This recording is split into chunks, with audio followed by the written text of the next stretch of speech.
DP 0 rupiah itu adalah sebuah terobosan yang sebelumnya tidak ada konsep DP 0 rupiah. Hari ini sekarang teman-teman kemana-mana, teman-teman menyaksikan tuh DP 0 rupiah di mana-mana. Jadi kami itu bangganya apa, bersyukurnya apa? Itu adalah sebuah pemecah tembok yang selama ini menghalangi orang-orang yang tidak punya DP untuk punya rumah. Jeder, hantam itu, berubah sekarang.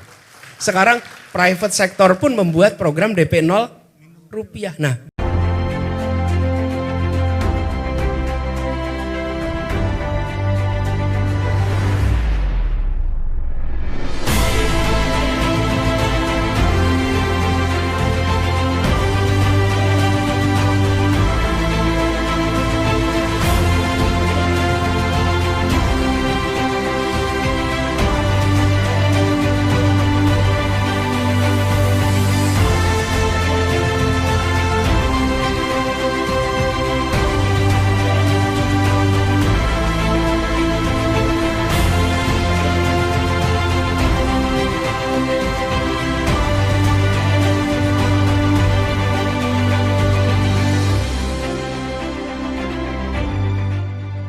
kemudahan bisa selalu dirasakan karena lokasi rumah yang strategis. Dekat dari pasar salah satunya. Mobilitas penghuni juga dimudahkan dengan tersedianya bus Transjakarta.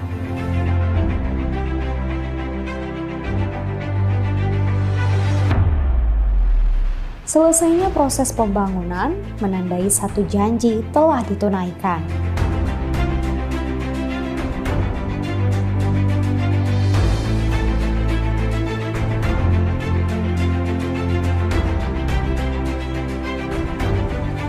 Menghadirkan keharmonisan.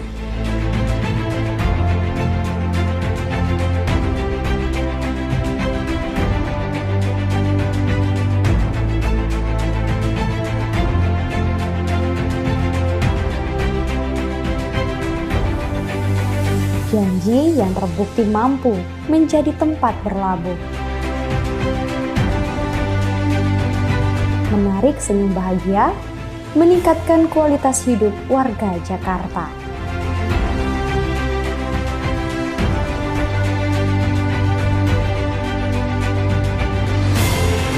Ini rumah gue.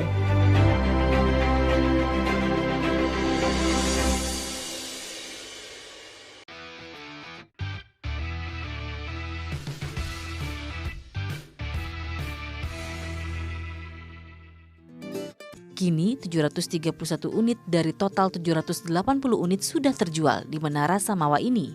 Pihak pengelola mengklaim masyarakat DKI cukup antusias dengan program ini.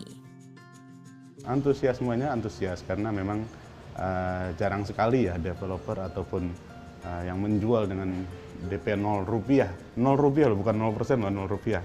Ya, jadi 0 rupiah tanpa DP apapun bisa menempati hunian, dapat hunian yang dicicil ya, dicicil bukan disewa, nanti akan menjadi milik mereka, bisa diwariskan ke anak cucunya, dan mereka nikmatin lah dari sekarang.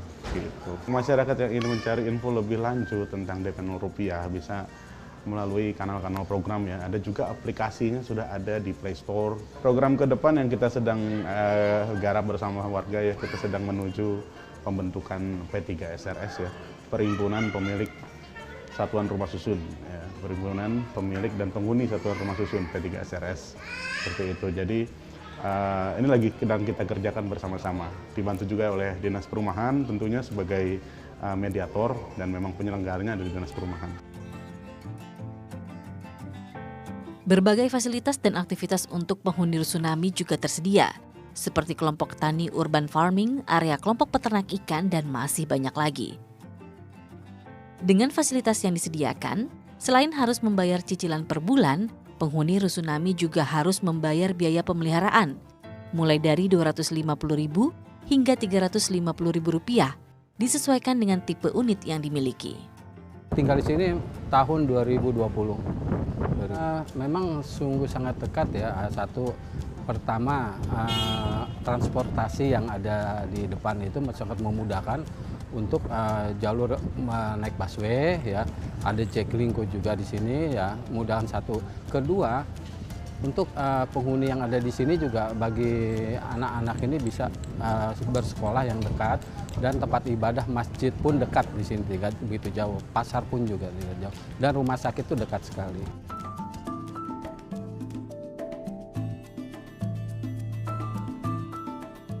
Yaitu rumah susun bersama milik atau rusunami namanya. Saat ini sudah dibangun di 3 lokasi, diantaranya di Pondok Kelapa, Jakarta Timur, Bandar Kemayoran, Jakarta Pusat, dan Cengkareng, Jakarta Barat. Kita datangi rusunami di wilayah Pondok Kelapa, Jakarta Timur, tepatnya Menara Samawa. Diresmikan pada tanggal 21 Agustus 2019 oleh Gubernur DKI Jakarta, rusunan untuk pemukiman di Jakarta.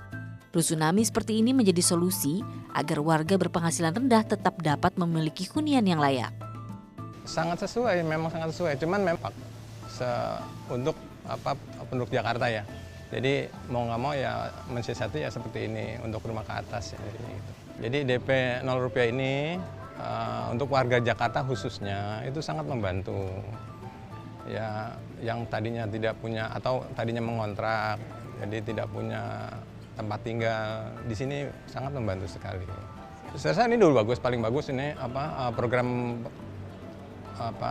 gubernur ya terutama ya, itu sangat bagus sekali. Syarat memiliki rusunami ini diantaranya adalah memiliki KTP DKI Jakarta, sudah tinggal selama 5 tahun di Jakarta, serta berpenghasilan antara 4-7 juta rupiah per bulan. Cicilan bunga rendah dan jangka panjang memperingan cicilan bulanannya. Rusunami ini bisa dipindah tangankan setelah 5 tahun sejak serah terima. Dalam waktu dekat, pemerintah Provinsi DKI Jakarta juga akan meresmikan rumah DP 0 rupiah tahap 2 di Pondok Kelapa bersamaan dengan rumah DP 0 rupiah di Cilangkap. Maria Anastasia Agung Maulana melaporkan untuk NET. Gubernur DKI Jakarta Anies Baswedan meresmikan 1.348 unit hunian DP 0 rupiah pada Kamis pagi di Menara Kanaya Cilangkap, Jakarta Timur. Hunian ini hadir untuk meringankan warga DKI Jakarta yang ingin memiliki tempat tinggal di ibu kota.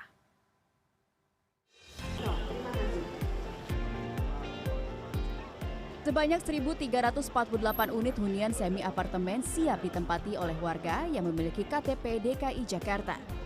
1.348 unit ini terdiri dari 868 unit di Menara Kanaya Nuansa Cilangkap dan 480 unit lainnya berada di Menara Samawa Nuansa Pondok Kelapa. Mahalnya harga hunian DP 0 rupiah ini memiliki 2 tipe unit, yaitu tipe studio dengan luas 23,4 meter persegi dan tipe 2 kamar tidur dengan luas 35,6 meter persegi. Harga yang ditawarkan pun cukup murah, yakni 10,3 juta rupiah per 10 meter persegi atau sebesar 241 juta rupiah untuk tipe studio dan 366 juta rupiah untuk tipe 2 kamar. Berbagai fasilitas seperti PAUD, taman bermain anak, kolam resapan, balai kesehatan hingga terintegrasi dengan Jaklingko menjadi keuntungan yang dapat dinikmati pemilik hunian. Kita nanti bekerjasama dengan Transjakarta. Jadi nanti di sini ada Jaklingko yang masuk ke areal ini untuk membantu warga di Menara Kanaya ini. Fasilitas yang ada di Menara Kanaya ini utamanya itu ada musola, kemudian juga ada balai warga, balai kesehatan, kemudian juga ada taman kanak-kanak atau PAUD, dan juga ada fasilitas lainnya seperti taman bermain dan lain sebagainya. Salah satu warga DKI, Saskia, pun mengaku merasa sangat terbantu dengan program pemerintah ini. Pasalnya, memiliki hunian di ibu kota menjadi hal yang sangat sulit untuk dicapai olehnya. Iya, kebetulan kan baru nikah, terus lagi nyari-nyari rumah, terus karena pemerintah punya program ini memudahkan untuk yang belum punya rumah, jadi aku tertarik.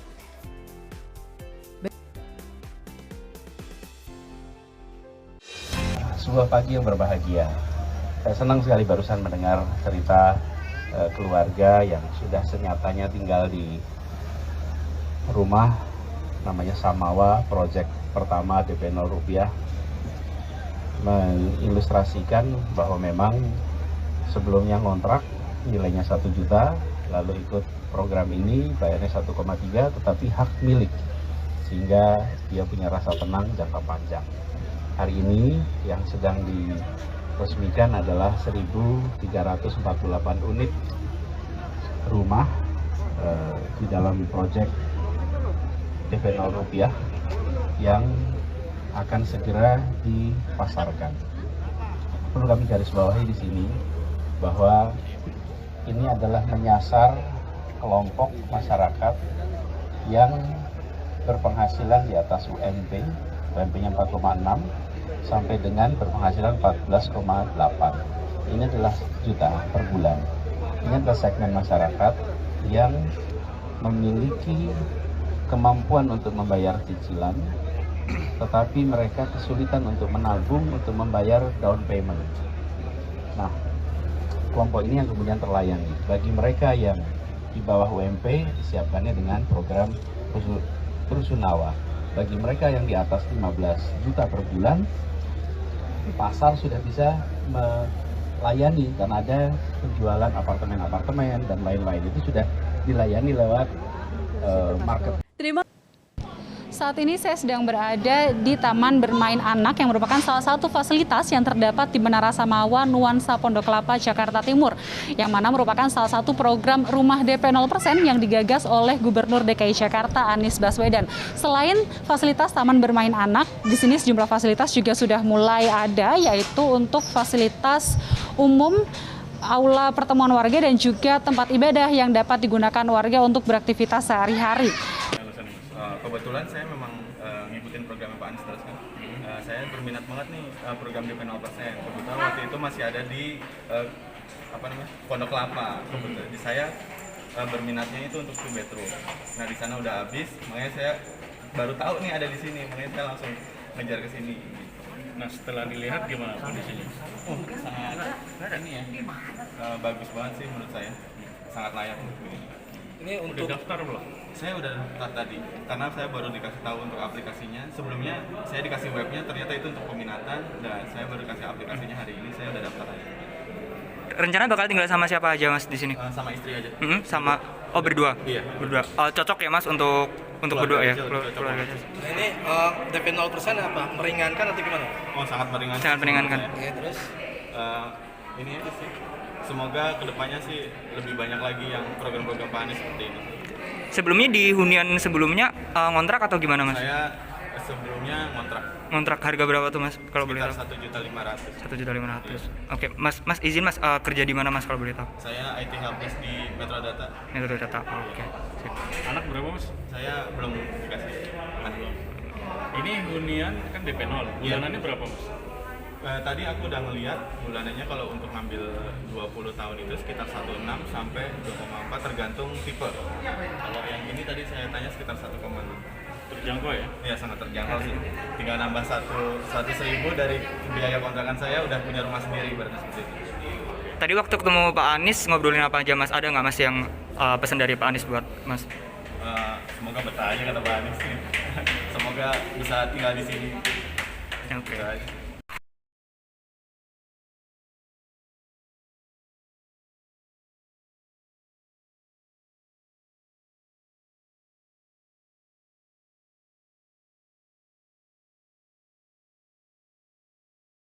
Oke. Pak Tom, saya pengen tanya tuh mungkin yang tadi dari Maria juga, sebenarnya banyak yang bertanya sebenarnya ini. DP 0%-nya Pak Anies waktu jadi gubernur itu berhasil atau tidak sih Pak? Dan apakah bisa diaplikasikan nanti? Dan apakah bisa diaplikasikan ketika nanti beliau jadi presiden misalkan? Ya? Sangat-sangat bisa diaplikasikan. Ya, memang kita menghadapi resistensi yang luar biasa, terutama dari perbankan. Jadi kemarin belum jalan sepenuhnya juga? Beberapa ribu unit sudah terbangun, ya, tapi kembali lagi kita menghadapi struktur perbankan ya, yang mempenalti atau justru itu negatif bagi bank yang melakukannya gitu, untuk giat di KPR. Ya. Jadi dengan tidak adanya keberpihakan pemerintah terhadap perumahan, tentunya program DP 0 itu makin susah, makin sulit. Padahal ada beberapa developer yang sudah mengaplikasikan ya, kalau tidak dan salah. Begini, ini sebetulnya tidak jauh berbeda dengan program yang sudah ada dan jalan dengan sangat baik di negara lain. Misalnya di Amerika ada program dengan DP 1%, dan cukup besar, ya, dan ada yang DP 2%. Nah, selisih antara 1-2% dengan 0 kan sedikit sekali. Ya, jadi jangan anggap bahwa ini kendala secara konseptual, ya, secara konsep, tapi ini memang harus merubah mental bankir, perbankan, dan juga pemerintah harus masuk untuk menghilangkan persepsi risiko dengan menjamin, gitu, yang menggunakan tadi itu, ya, persis. Risiko-risiko yang dipersepsikan oleh perbankan itu bisa dijamin oleh pemerintah. Ya, jadi kalau misalnya pemerintah masuk dan bilang saya jamin, kalau dia gagal bayar, ada pemerintah, ada saya. Saya akan, nah itu perbankan langsung cair. Ya perbankan, ya udah, kalau pemerintah tanggung risikonya, kita akan jauh lebih bersih. Tapi mungkin saya coba terangkan dari segi keuangannya. Ya. Pada dasarnya perbankan kita tidak diberi insentif untuk giat memberikan KPR. Ya, jadi KPR itu bukan sebuah produk yang dibikin oleh pemerintah menjadi menarik buat perbankan. Ya, profitnya tidak begitu bagus. Mereka dinilai berisiko tinggi, ya kan, sehingga perbankan itu malas untuk mengkucurkan KPR. Ya, jadi kalau dibanding dengan misalkan cicil mobil, lebih cicil kendaraan, taruhlah gitu, lebih menguntungkan cicil kendaraan ya. Betul. Jadi lebih gampang ambil kredit motor, ya kan, daripada ambil kredit rumah. Baik, itu jadi faktor utamanya dari perbankan sendiri. Perbankan dan sektor keuangan, ya, pasar modal. Di negara lain itu KPR sebuah produk yang diincar oleh perbankan, ya, karena sangat menguntungkan, sangat menguntungkan, dan itu berkat kebijakan pemerintah, ya, yang mengaturnya sedemikian rupa sehingga perbankan punya insentif besar untuk selalu ngincer nasabah, selalu menawarkan KPR. Ayo ambil KPR, ayo ambil KPR. Berarti dengan kata lain bisa dibilang program KPR yang ada di Indonesia itu kebijakan utamanya itu tidak menarik, ya, maksudnya tidak terlalu menjual sehingga perbankan bagi perbankan dan sektor keuangan. Bagi yang perbankan merasa tidak terlalu untung nih, kita jual yang produk lain aja yang untung. Mbak Maria, Mas Abdur. Contohnya begini, KPR itu biasanya harus dilunasi dalam 12 tahun atau 15 tahun. Untuk yang rumah bersubsidi bisa sampai 20 tahun. Di banyak negara lain itu bisa dilunasi dalam kurun waktu 30 tahun. Ya, jadi bayangin kalau misalnya nyicilnya 30 tahun, bukan 12 tahun, kan cicilan bulanannya akan berkurang banyak. Ya, jadi yang kita incar itu kan sebenarnya keterjangkauan. Ya, jadi kalau nilai rumah naik, tapi cicilannya turun, kan nggak masalah. Orang bisa menjangkau. Meskipun jangka waktunya lebih lama gitu, sampai 30 tahun, nggak apa-apa, itu memang terbukti lebih berhasil. Itu biasa. Ya, jadi itu contoh di mana kita kurang perhatian. Ya, di negara lain sudah bisa menyicil selama 30 tahun. Ya. Dan kalau kita lihat perkembangan sebuah keluarga, ya kan, dari menikah sampai melahirkan, sampai anaknya keluar dari rumah, ya kan, dan sebagainya, itu kan 20 tahun. Ya, jadi agak cocok. Rata-rata kalau di Indonesia tuh belasan tahun aja ya, Pak ya? Betul, cuman kalau yang tidak bersubsidi, itu biasanya bank hanya mau kasih 12 tahun atau 15 tahun. Untuk yang bersubsidi itu biasanya cuma 20 tahun. Ya. Nah,